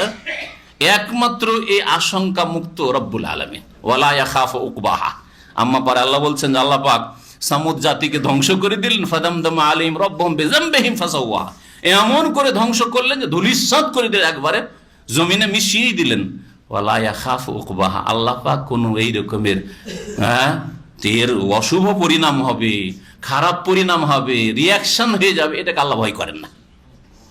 ওমা কানা মিনাল মুনতাসিরিন, কারণ প্রতিশোধ নিতে পেরেছে, আল্লাহ তুই আমাকে পদবি, আমাকে ধসাবি না, দেখবো আমি, ক্ষমতা হয়েছে।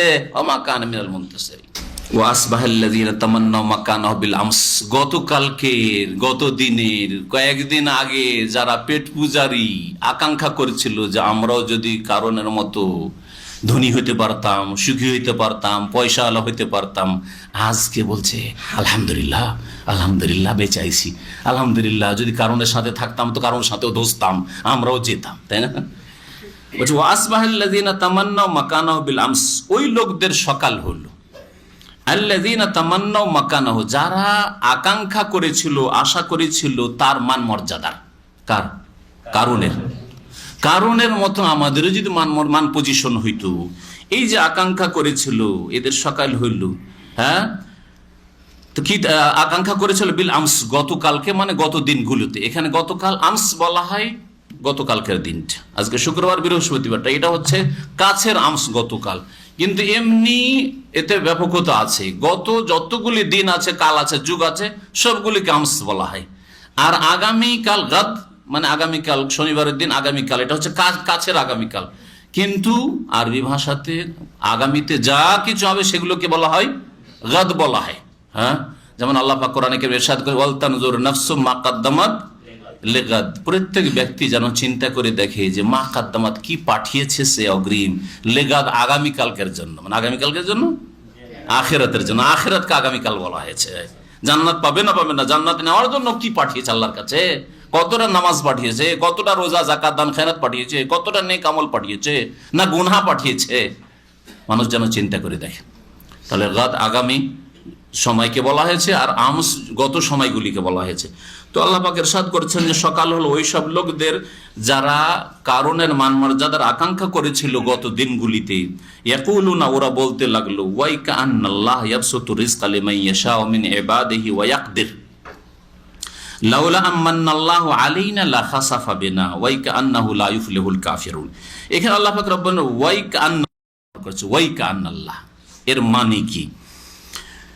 এর মানে হচ্ছে হাই আফসুস।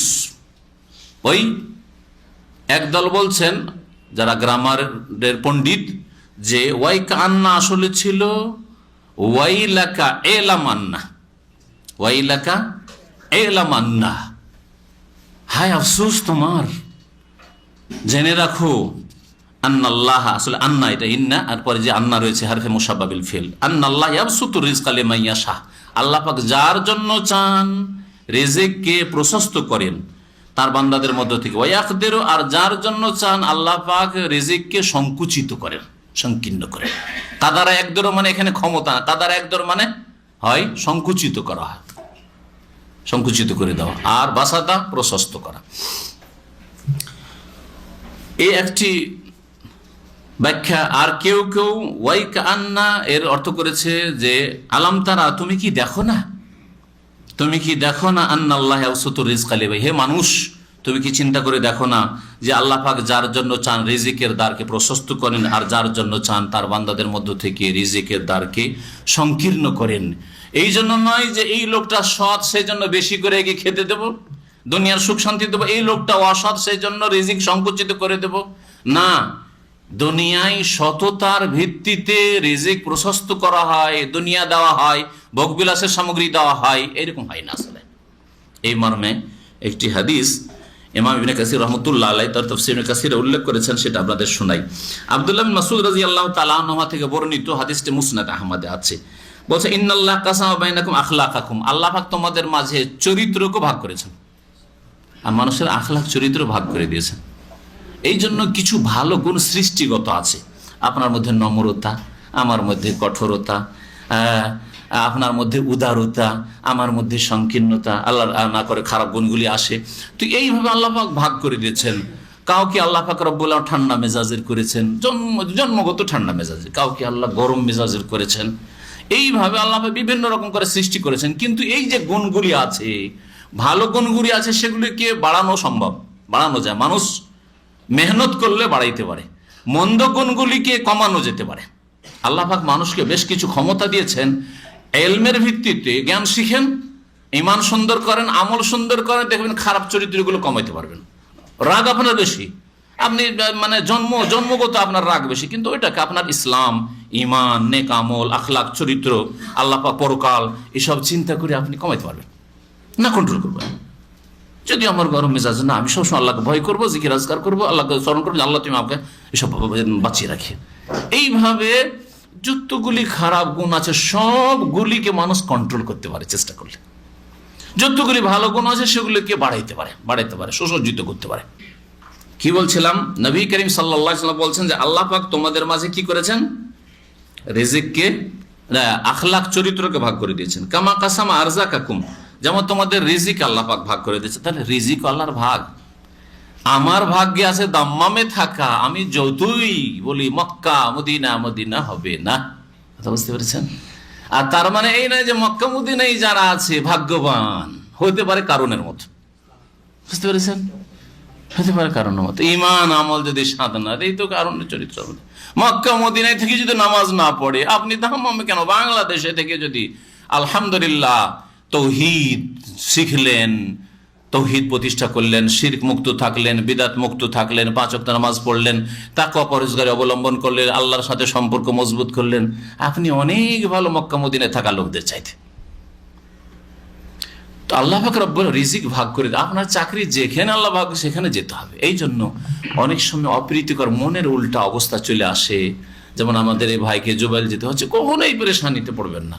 চিন্তা করবেন এতদিন থাকলাম বন্ধু বান্ধব মহলে, নতুন জায়গায় যাব, আল্লাহ পাক সেখানে ভালো ব্যবস্থা করবেন। আল্লাহর সম্পর্কে সব সময় হুসনে জান, ভালো ধারণা, সুধারণা রাখবেন যে আল্লাহ এতে আমার কল্যাণ রেখেছেন, আল্লাহ পাক রব্বুল আলামিন এতে পরীক্ষা করেছেন। বাপ মা এখানে আছে, ছেলে মেয়েদেরকে দেশে পাঠিয়ে দিতে হচ্ছে, কখনো পেরেশান হবে না, না বাপ মা পেরেশান হবেন যে 18 বছর হয়ে গেছে সেজন্য পাঠিয়ে দিতে হলো, না ছেলে মেয়েরা পেরেশান হবে। আল্লাহ পাক এইভাবে রুজি ভাগ করে দিচ্ছেন।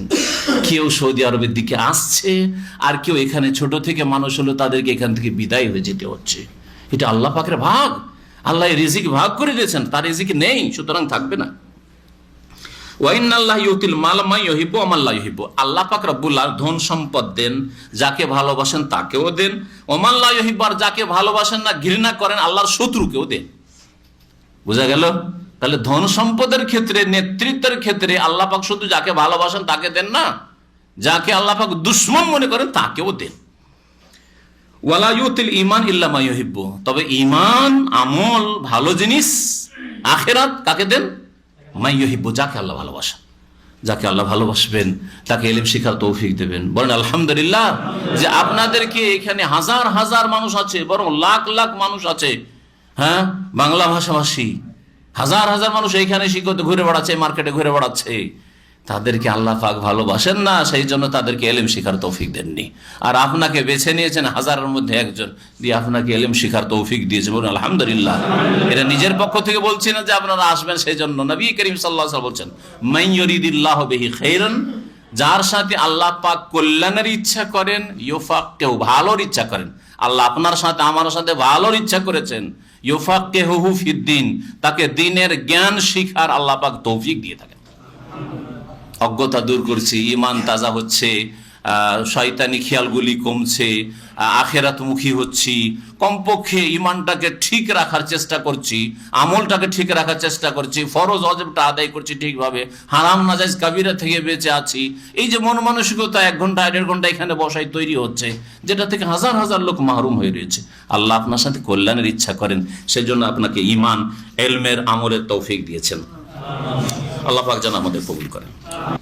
ওই সব লোকেরা যারা দুনিয়াদার ছিল আর আকাঙ্ক্ষা করছিল গত দিনগুলিতে যে আমরাও যদি কারণের মতো পয়সাওয়ালা হইতাম, তারা বলতে লাগলো যে হাই আফসোস আন্নাল্লাহ, এখন বুঝতে পেরেছে মানুষের উপর যখন বজ্রাঘাত হয় তখন বুঝতে পারে, যে বিপদ আপদ আসলে তখন বুঝতে পারে যে আল্লাহ পাক রব্বুল আলামিন যার জন্য চান তার বান্দাদের মধ্য থেকে রিজিক প্রশস্ত করেন, আর যার জন্য চান আল্লাহ পাক সংকীর্ণ করেন।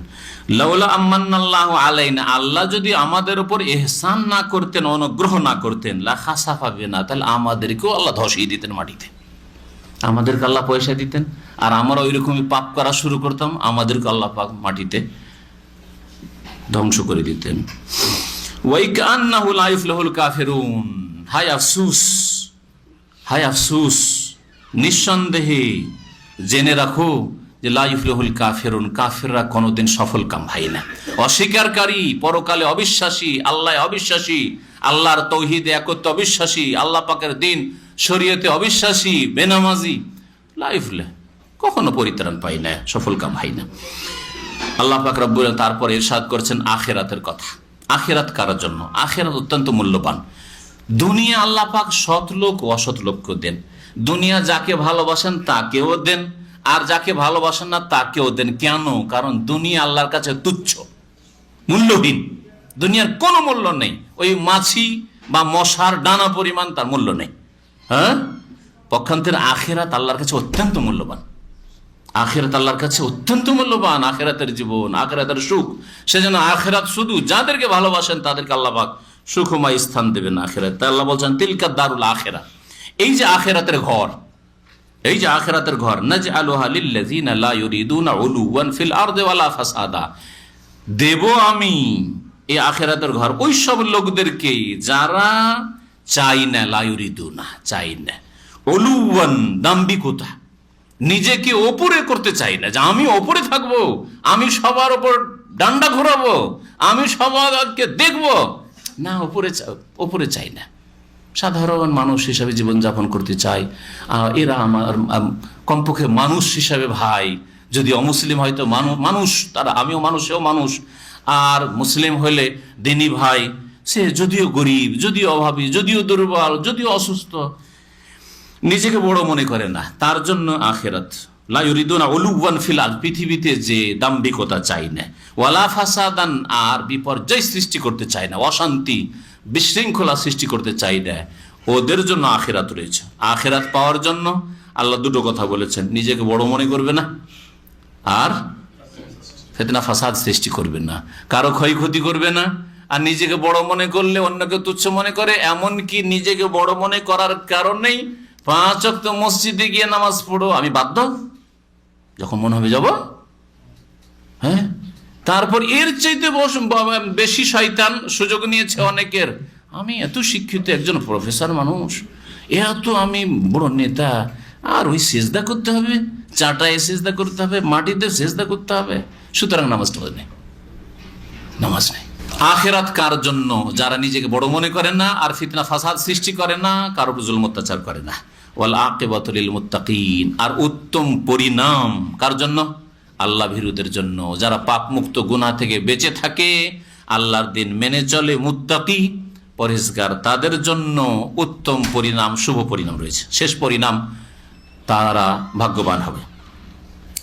এই আয়াত ওমর ইবনে আব্দুল আজিজ রাহমাতুল্লাহ আলাইহি খলিফা, এই খলিফা পাঠ করেছিলেন ওই সময়, যে সময় তার ইন্তেকাল হয়। তেলাওয়াত করছেন করতে করতে এই আয়াতে, সূরা কাসাসের এই আয়াতে যখন পৌঁছেছিলেন, সেই সময় তার রূহ কবজ হয়। এত বড় বাদশাহ, বিশাল রাজত্ব তার কাছে, উমাইয়া বংশের, তারপরেও তিনি সেই যুগে, জুলম অত্যাচারের যুগে, তখন স্বজন প্রীতি চলছিল আর ধন সম্পদের লুটপাট চলছিল নেতৃত্বের নামে, সেই সময় যত ধন সম্পদ এসেছে সবগুলি ফিরিয়ে বাইতুল মালে জমা করে এসো। স্ত্রী, রাজার মেয়ে, রাজার বোন, রাজার স্ত্রী, এমন কোন মহিলা উম্মতে মুসলিমাতে জন্মানি যার বাপও রাজা, দুই ভাই রাজা, আর যার সাথে বিয়ে হচ্ছে স্বামী সেও রাজা, একমাত্র ফাতেমা, ওমর ইবনে আব্দুল আজিজের স্ত্রী। বিনতুল খলিফাতে ওয়াল খলিফাতু যাওজাহা উখতুল খালাইফ ওয়াল খলিফাতু জাদ্দুহা, ওর দাদাও ওয়াল খলিফাতু জাদ্দুহা, বিনতুল খলিফাতে ওয়াল খলিফাতু যাওজাহা, খলিফার মেয়ে, ওয়াল খলিফাতু যাওজাহা, তার স্বামীও খলিফা, উখতুল খালাইফ, কয়েক খলিফার ভাই মানে বোন, আর ওয়াল খলিফাতু জাদ্দুহা, আর তার দাদাও খলিফা। সুবহানাল্লাহ। বলে এত ধন সম্পদ, এত অলংকারের বোঝা যে তোমাকে দিয়ে পাঠিয়েছে, তোমার বাবা কোথা থেকে পেলো এগুলো? সব তো বাইতুল মালের, এগুলো সব তো মুসলিমদের, যাও বাইতুল মালে জমা করে আসো, যদি আমার সাথে থাকতে চাও তাহলে ফেরত দিয়ে আসো, সব জমা করে দেবো, একটা কিছু রাখলো না। এই ছিলেন খলিফা। এই জন্য তাকে পঞ্চম খলিফা রাশেদ আলী রাদিয়াল্লাহু তাআলা, অথচ মোল্লা মেলা গ্যাপ, পঞ্চম খলিফা রাশেদ বলা হয়েছে। আল্লাহ পাক রব্বুল আলামিন এরকম যেন সৎ নেতৃত্ব আমাদেরকে দান করেন। তাহলে এইরকম শুভ পরিণাম হবে। দেখেন, আখিরাতের আয়াত তেলাওয়াত করছেন আর দুনিয়া থেকে বিদায় নিচ্ছেন। আল্লাহ পাক আমাদেরকে যেন ভালো মত দান করেন। মান জা বিল হাসানাতি ফালাহু খায়রুম মিনহা, যে ব্যক্তি নেকি নিয়ে আসবে তার জন্য ওর চাইতে উত্তম রয়েছে, 10 গুণ রয়েছে। ওমান জা বিস সাইয়্যাত, যে ব্যক্তি গুনাহ নিয়ে আসবে, গুনাহ করবে, ফালা ইউজজাল্লাযিনা আমিলুস সাইয়্যাত, যারা পাপের কাজ করে তাদেরকে বদলা দেওয়া হবে না, একমাত্র অতটাই বদলে যতটা করে, মানে একটা গুনাহ করলে একটাই গুনাহ লিখা হবে। ইল্লা মা কানু ইয়ামানু, যেই কর্ম করেছে সেই কর্মেরই শুধু বদলা দেওয়া হবে, পাপ দেওয়া হবে। মহান আল্লাহ তারপরে ইরশাদ করেছেন, ইন্নাল্লাযীনা ফারাদা আলাইকাল কুরআনা লারাদ্দুকা ইলা মাআদ। নবী করিম সাল্লাল্লাহু আলাইহি সাল্লামকে সম্বোধন করে আল্লাহ পাক বলছেন যে, হে নবী, যে আল্লাহ পাক তোমার উপর কোরআনে কারীম নাযিল করেছেন, নিশ্চয়ই ইন্নাল্লাযী ফারাদা আলাইকাল কুরআন, যে আল্লাহ তোমার উপর কোরআনকে বিধিবদ্ধ করেছেন, মানে কোরআনকে নাযিল করেছেন, লারাদ, কোরআনের বিধান ফরজ করেছেন, নাযিলও করেছেন, এবং কোরআনের বিধান তোমার উপর ফরজ করেছেন, তোমার উম্মতের জন্য বা মানব জাতির জন্য আল্লাহ পাক ফরজ করেছেন।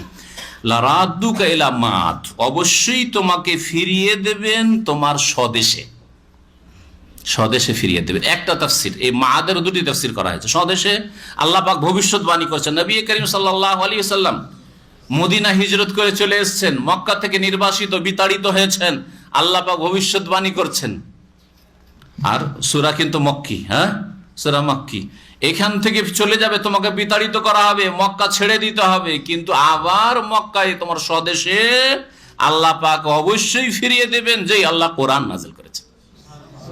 8 বছর হলো হিজরতের, 7 বছর গিয়েছে, 8ম হিজরিতেই নবী করিম সাল্লাল্লাহু আলাইহি ওয়াসাল্লাম বিজয়ী হয়ে সাহাবায়ে কেরামদেরকে নিয়ে কাবা ঘরে ঢুকলেন, মক্কায় ঢুকলেন।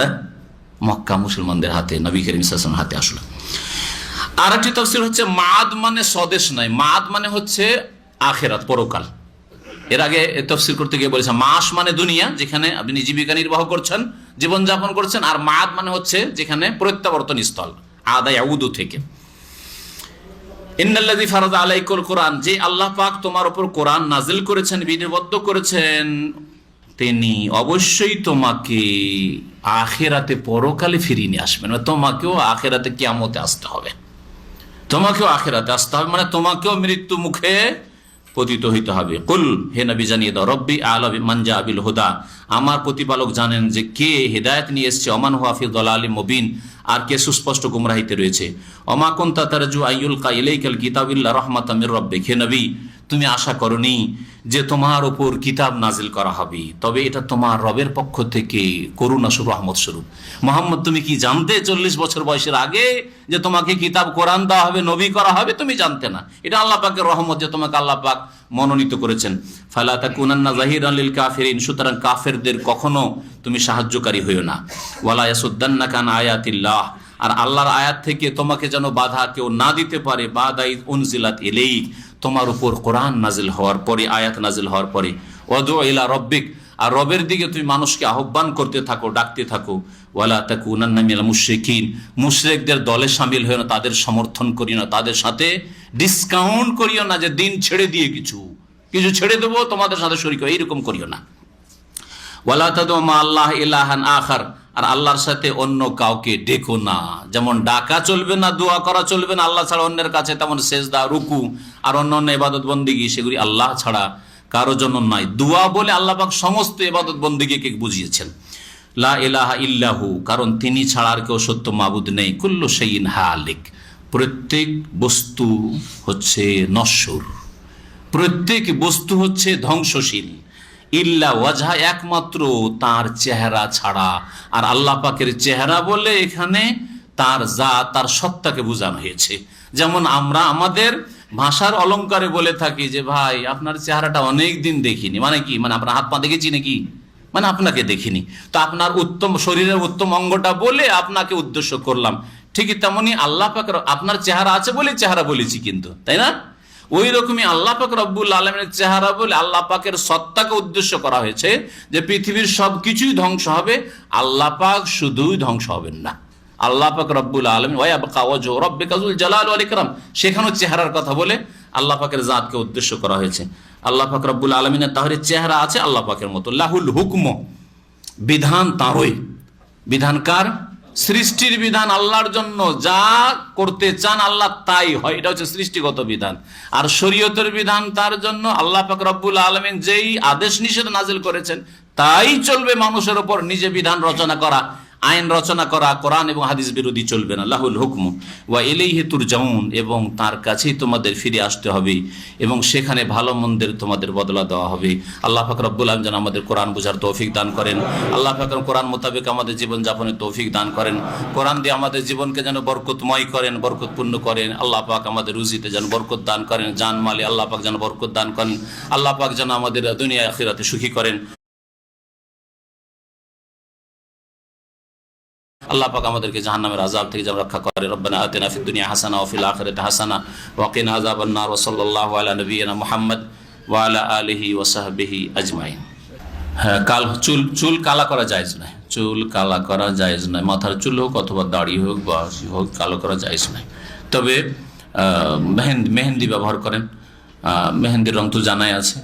আর নবী সাল্লাল্লাহু আলাইহি ওয়াসাল্লাম আর একটা ঘাস ওর সাথে মিলাইতেন যেটাতে ব্রাউন হইতে পারে কিন্তু কালো হইতো না। কালো করা জায়েজ নাই। কালো করার ক্ষেত্রে শাস্তির কথা বলা হয়েছে, আযাবের কথা বলা হয়েছে। সুতরাং একজন মুসলিম কালো করবে না। বয়স কম হলে কি হবে? ধোকা দেবে বিয়ে করার জন্য? আগে কেন বিয়ে করবে? যে রাজি হবে তাকে বিয়ে করবে। জি হ্যাঁ, ওটা তো আরো ধোকা। একটা মেয়েকে ধোকা দিবে না, না জায়েজ না। হয়তো ওই মেয়ে সাদা দাড়ি পছন্দ করে না, আমাকে কালো দাড়ি করে ধোকা দিয়েছে, পরের দিন দেখে আরে এসব তো সাদা এর। হ্যাঁ